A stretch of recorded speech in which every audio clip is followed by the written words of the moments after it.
disgraced before, and this is why I'm telling you, even if you've been disgraced before, let it not be Kenya Airways, okay? Because you cry blood. Cancel a flight, you have to pay more fees. I'm like, ha! Okay. It's 442k.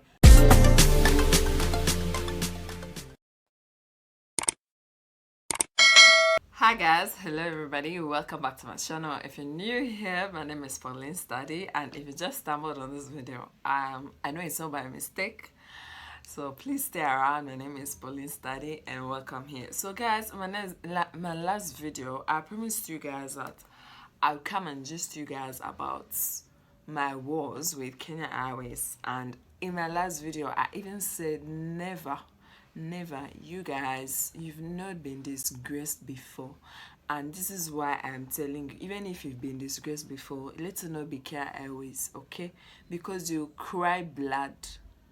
Anyway, so how do I even start gisting you this story? But the first thing I must say is that if you want to use Kenya Airways, let it be a last minute option. Like, don't just wake up and say that I'm going to book Kenya Airways. There's a lot of airlines that you can use. A lot of airlines are now flying to so many destinations, so you'd rather choose those. Kenya Airways should be a death or life situation, a do or die situation. Anyway, so my ordeal started in October. I was in October. I was supposed to leave Lagos on 13th of October, but then I fell sick. I started falling sick on 11th of October, I think so. Yeah, I started falling sick on 11th of October. And then it just felt like, I don't know, I didn't believe that I was falling sick. I've not had malaria in a long time, so I was like, this is a normal cold, it will go away by tomorrow morning. The next day I was not fine. When I took my COVID vaccine, I didn't even tell them I wasn't fine. And I had some, like, maybe it's COVID effects or what. I took paracetamol, took a nap, went to meet a friend, came back. The day of my flight, oh my goodness, I was so weak, so I couldn't even have body balance. So I went to the hospital, did a quick checkup. I already just told you guys about this. If you haven't watched my previous video, please do watch it. So when I was there, my mom told me to inquire if I could be able to fly with the situation I was in. So I inquired. The doctor said that she doesn't think they would let me to be on the flight. I didn't take injection. She gave me Amatem. I didn't make me, like, it wasn't going to make any big difference on that very day. Okay, so then the solution now was that I needed to now communicate with Kenya Airways and tell them that I was going to cancel my flight because I was not feeling well.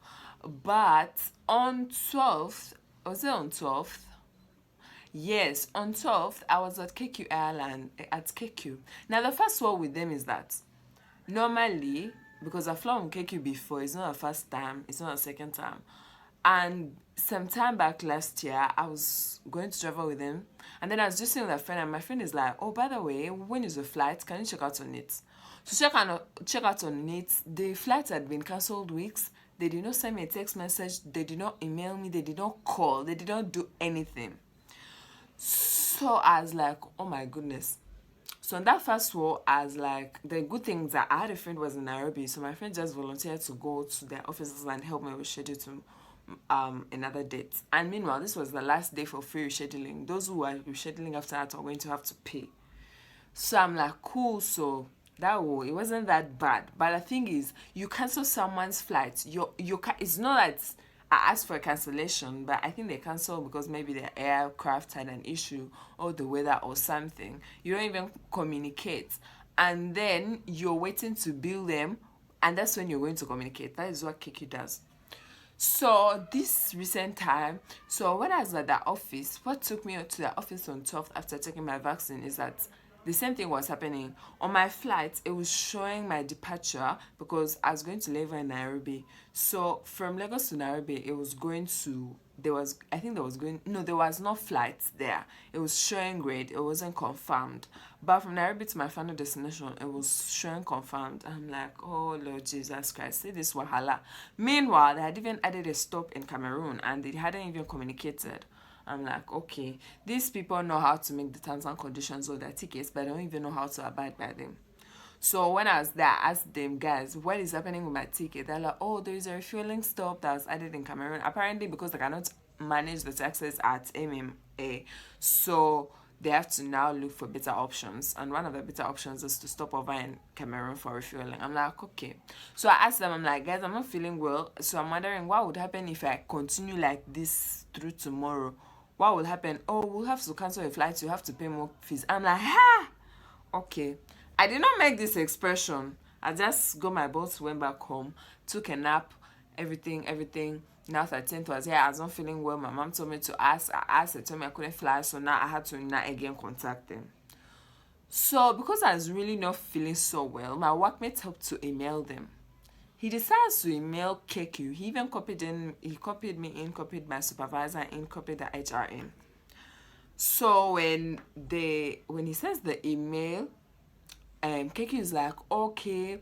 And so the thing is, you're going to have to reschedule. And rescheduling is 442k. You guys, I felt like the sleep had left my body at that point and I needed to go to the airport at that minute. 442k. 442k. Those are 2 return tickets for 2 persons. Like, oh, I don't even know how to explain this, but if you've flown before, you know the rescheduling shouldn't be that amount of money. Like, that's 2 new tickets, round trip at that, okay? So I'm like, what the heck is this? So he's like, but wait, this person is sick, okay? You cannot charge this much. And even if you were charging this, you're going to charge for a rescheduling. It cannot be this much. Hey, these guys did not want to know. So they go on to say, oh, the flight is almost taking off, or we're almost closing checking in, because we mailed them at about 6 or 5, something like that. And they're like, oh, and my flight was at 10:45, so checking definitely set it at 8. So they're like, oh, checking is about to close right now, because they are really sluggish with responding. Because the funny bit is this: KQ does not have, for the airports I've been to, they do not have offices at those airports. They have offices about 3 kilometers away from the airport.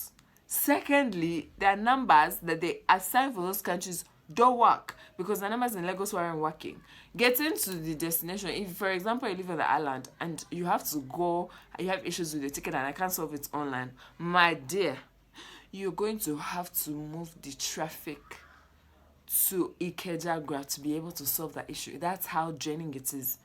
Anyway, at this point, I'd even forgotten that KQ now operates like a taxi, or say as a bus. Okay, so, and the reason I'm going to explain to you guys why like I say, it operates like that. So, well, like so I'm like 442k. I'm like, okay, so I'm like, I have these people's contact that I've used before. Let me WhatsApp them. These guys are directly in Nairobi. So, and they say that 24 hours open, so they give you services 24 hours.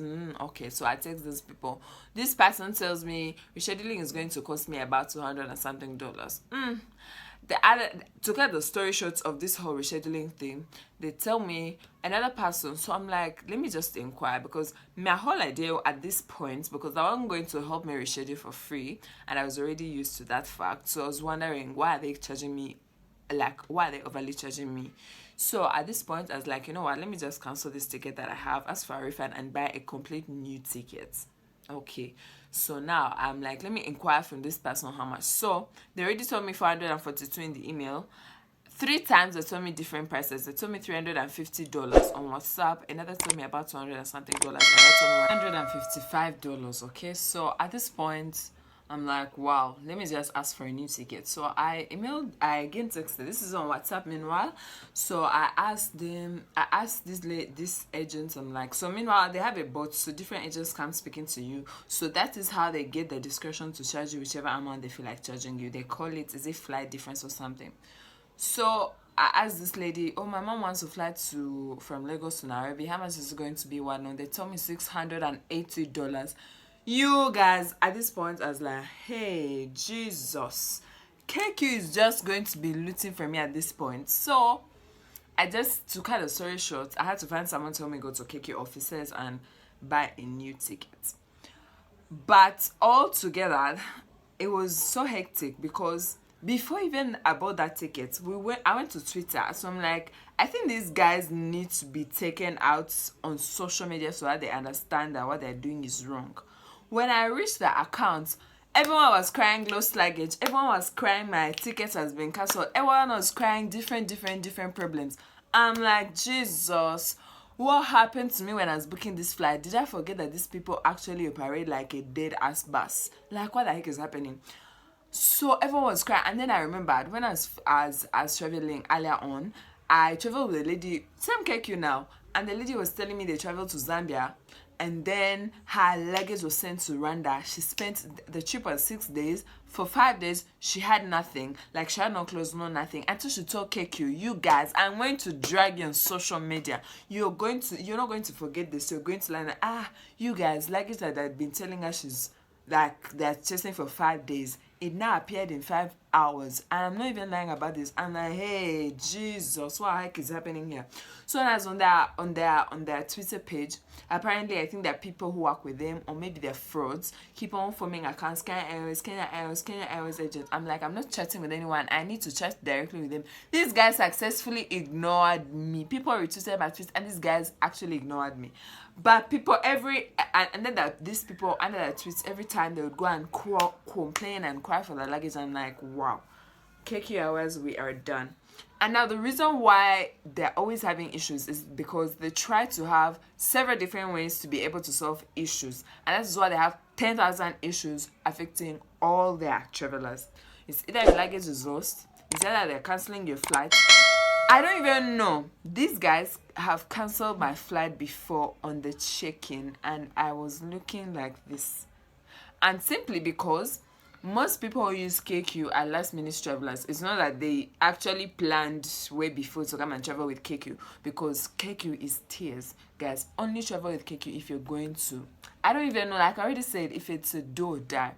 So what happens is when they realize they need to travel, what they do is they just go to the airport, go to the checking point for KQ, and they're like, my destination is this, but I don't have a ticket. This just came up right now. I'm giving you an extra $50. Can you please give me a ticket? These guys will boldly cancel your ticket, even when you're just putting in your luggage through the scanning system at the airport. They'll just cancel your ticket and give it to that person. And they're so funny. So when I finally got the new ticket and I was on the flight, so I had to ask for assistance because my medical condition really makes me hassle, and this time it was really so bad. My body was shivering. I couldn't walk by myself. I was like shivering like this. Even the eye attendant was really, really scared. So because I asked for assistance, so they give you wheelchair, so you're the first to get on the flight and you're the last to get off the flight. Do you get?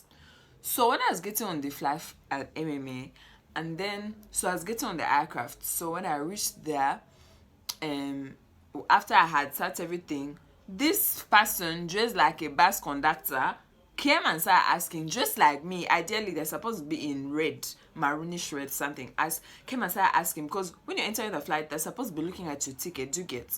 This person, we're already seated, everything was just waiting for communication that we're about to take off. This person is out checking for tickets. I'm like, what the heck is happening here? Hey, Jesus. Meanwhile, these kinds of things don't happen in other airplanes. They don't. And then these people, the other thing is that these people, you just be there and you just don't feel like flying that day. And you get out of the plane and you go like that, and they'll not do anything. You just find a way of rescheduling with maybe $100 or something, and they'll not do anything. You don't do those things in other airplanes. And the reason why, that is precisely the reason why Kenya Airways has issues. They're always having 10,000 ways of solving 10,000 issues, which is so different from other airlines. So other airlines, there's always 2 or 3 ways to solve issues. Do you get? But these people, they tell you can reschedule, or we can cancel, or we can get you on this plane, or we can do this 10,000 things for one problem. And my dear, all those 10,000 ways are going to cost tears to the passenger. But anyway, guys, I've told you guys. And meanwhile, when I was on this flight, when I was on my layover, they made me wait for a doctor. I already told them I know my condition, everything. I know they were being cautious, but they made me wait for a doctor. I think it was coming from, I don't even know, from whichever country is nearby. And I'm like, hey, what the heck is this? Meanwhile, the people are already delayed, and it's all because of KQ, because we took off. On that very flight, we took off like 45 minutes late. They did not give a reason. They did not do what. God, you guys, my ordeal with KQ was so bad. And the reason why I'm telling you should be a last minute flight is because how they operate is that their prices are going to look very expensive at the beginning.